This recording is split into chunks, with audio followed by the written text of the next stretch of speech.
এই যে মেয়ে রেডি হয়ে গেছে।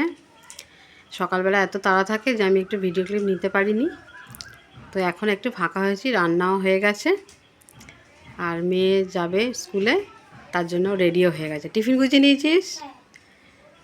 আর তারপরে হচ্ছে জলের বোতল নিয়েছিস? সব ঠিকঠাক আছে? আর ড্রয়িংটা নিয়ে নেবি বলছিলি না, ড্রয়িং নিবি না আজকে? না, ড্রয়িং কপি নিয়েছি কিন্তু এখন তো ল্যামিনেশন হয়নি। আচ্ছা আচ্ছা, ঠিক আছে। কবে করাবে? ওই তো বাবা আজকে যাবে, রাত্রিবেলায় করে দেবে। ঠিক আছে, তাহলে ও বেরোবে, এখন তো বাজে 10:35, ও বেরোবে 11টা বাজতে 5 মিনিট বাকিতে বেরিয়ে যাবে স্কুলে, ওর দাদু নিয়ে যাবে, তো বেরিয়ে যাবে। ঠিক আছে, তো আজকে হচ্ছে দুপুরবেলা রান্না করেছি মাংসের ঝোল আর এই ভাত, আর কিছু করিনি। সকালবেলায় করেছিলাম এই যে দেখো লেগ পিস, হেভি।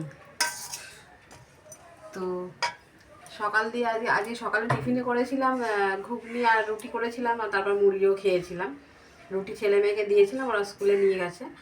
আর এখন করলাম এই মাংসের ঝোলার ভাত, যেহেতু আজকে বৃহস্পতিবার, আজকে পুজো দিতে হবে, তো রবিবার হলে অনেক রকম তরকারি টরকারি হয়, আজকে কিছু করিনি। আজকে মাংসের অ্যাকচুয়ালি প্ল্যানও ছিল না, ও বাজারে গেল, গিয়ে হঠাৎ বললো, আমি ঘুগনি করেছি দুবেলার জন্য, তো গিয়ে বললো যে আমি মাংস নিয়ে এসে দিয়েছি। আমি ঠিক আছে তাহলে একবেলার মতো করে নিই বলে এই মাংসের ঝোল আর ভাত খাচ্ছি, এখন খাবো আর কি দুপুরবেলায়।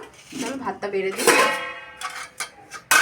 তো ভাত বেড়ে দিই, দুজনে খাবো। আর ছেলে মেয়ে এসে আজকে ভাত খাবে, আজকে ওদের কোনো না শুনবো না, কেননা যেহেতু মাংস হয়েছে ওরা ভাত খাবে, ওরা ভালোবাসে ভাত খাবে। আমি তো ভাত খাওয়াবো, নাহলে আমি এটা বলবে মুড়ি খাবো, ভাত খাওয়াবে। তারপর সকাল দিয়ে যা কাজকর্ম ছিল টুকটাক করে কাজকর্ম হয়ে গেছে, হয়ে গিয়ে পুজো টুজো দিয়ে আর রান্নাবান্না আগেই হয়ে গেছে সকালবেলা। এ দেখো তোমার ভাত দেখো, ঠিক আছে ঠিক আছে। তো দিয়ে দিই, দিয়ে আমরা খাওয়া দাওয়া করবো এখন দুপুরবেলা। এখন বাজে কটা, 1:10। আমরা একটু তাড়াতাড়ি খাই, 1টার মধ্যেই খেয়ে নিই।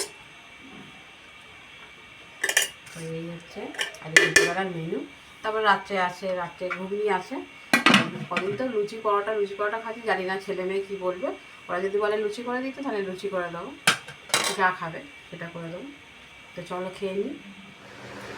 তো এই জন্য মেয়ে স্কুল থেকে চলে এসছে, বলছে যে আমি মুড়ি খাবো। আমি তোকে আজকে মুড়ি খেতে দেবোই না। ভাত খাওয়া গেলে মুড়ি খাবো? হ্যাঁ, ভাত খাওয়ার পেটে জায়গা থাকলে তবে আমি একটু এইটুখানি ভাত, এই তো একটুখানি কালে দিয়ে দিই, দিলে তবে খাবে, নালে বলে আমি মুড়ি খাবো।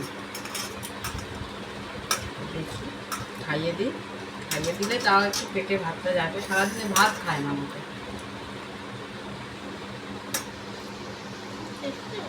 টেস্টি হয়েছে? তাও তো ঠান্ডা ঠান্ডা হয়ে গেছে এখন। এখন বাজে 4:30, 4:30 এলো 4:20-তে। এসে আমি বললাম ভাতটা খেয়ে নে, ভাতটা খেয়ে নে। বলে না মুড়ি খাওয়া হবে না, মুড়ি হবে না, আমি ভাত খাইয়ে দিই। তাই খাইয়ে দিই ভাতটা। বিকেলে আজকে আর বাইরের কিছু দেবো না, মাংস হলে ওদের আর অসুবিধা নেই কিছু, মানে বাইরের খাবার কিছু চাইবে না। নাহলে বিকেল হলেই বলে চিপস দাও, চানাচুর হেনা দেনা দিয়ে মুড়ি খাবে। ঠিক আছে, তো চলো খাইয়ে নিই। ভালো আছে? নে, তুই বলেছিলি সকালবেলায় যে মা লুচি করে দেবে, লুচি করে দিয়েছি। খালি লুচি পরোটা খাওয়া হচ্ছে। ঘুগনি ছাড়া তো লুচি ভালো লাগে। হ্যাঁ, ভালো লাগছে দেখ, সকালে রুটি আর এখন লুচি। ঠিক আছে, দুপুরে চিকেন হলো, সকালবেলা ঘুগনি রুটি মুড়ি হলো, আর এখন লুচি। তাহলে খেয়ে নাও। আর আমি এখনও লুচি ভাজছি। আজকে আমি ক্যামেরার পিছনে বললাম যে তোরা দুজনে খা, আমি একটু ভিডিও করি। আমি লুচি ভাজতে ভাজতে ওদেরকে একটু দিয়ে আমি যে ভিডিওটা করে নিই, তারপর আমি পরে খাবো, রাতের দিকে খাবো। তো ভিডিওটা এখানেই শেষ করছি। ওদের খাওয়া দিয়ে ওরা দুজনে খাচ্ছে, দুই ভাই বোন। লুচি লাগলে আবার দেবো। আর ভিডিওটা ভালো লাগলে একটা কমেন্ট করবেন শেয়ার করবেন। আর শেয়ার করবেন অবশ্যই। আর যারা আমার পেজটাকে ফলো করেননি এখনও, প্লিজ পেজটাকে ফলো করবেন আর ইউটিউব চ্যানেলটাকে সাবস্ক্রাইব করে নেবেন। ভালো লাগলে একটা লাইক দেবেন। তো ভিডিওটা এখানে শেষ করছি, ততক্ষণের জন্য গুড নাইট, টাটা। টাটা।